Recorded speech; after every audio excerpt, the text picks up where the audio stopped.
उत्तानपादनृपतेर्मनुनन्दनस्य जाया बभूव सुरुचिर्नितरामभीष्टा अन्यासु नीतिरिति भर्तुरनादृता सा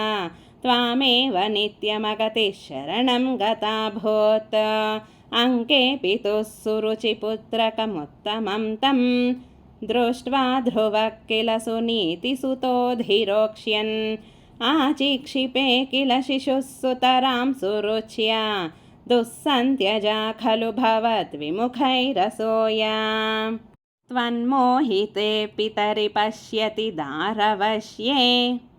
दूरं दुरुक्तिनिहतः स गतो निजाम्बां सापि स्वकर्मगतिसन्तरणाय पुंसां त्वत्पादमेव शरणं शिशवे शशंसा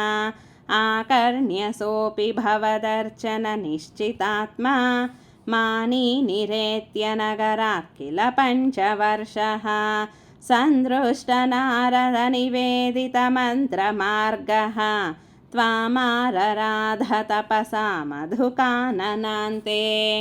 ताते विषण्णहृदये नगरीं गतेन श्रीनारदेन परिसान्त्वितचित्तवृत्तौ बालस्त्वदर्पितमनः क्रमवर्धितेन निन्ये कठोरतपसा किल पञ्चमासान् तावत् तपोबलनिरुच्छ्वसिते दिगन्ते देवार्धितस्त्वमुदयत् करुणार्द्रचेताः त्वद्रूपचिद्रसनिलीनमतेः पुरस्तात् आविर्बभूविथ विभो गरुडाधिरूढः त्वद्दर्शनप्रमदभारतरङ्गितं तं दृग्भ्यां निमग्नमिव रूपरसायने ते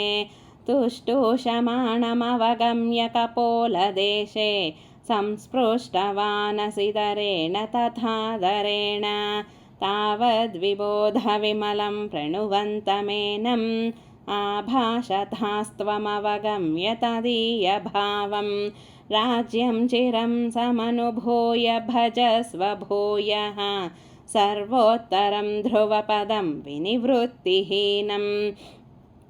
इत्यूचुषे त्वयि गते नृपनन्दनोऽसौ आनन्दिताखिलजनो नगरीमुपेतः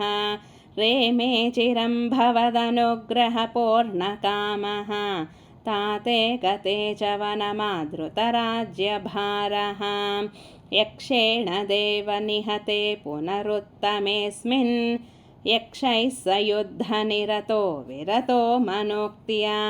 शान्त्या प्रसन्नहृदयाद्धनुदादुपेतात् त्वद्भक्तिमेव सुदृढामवृणोन्महात्मा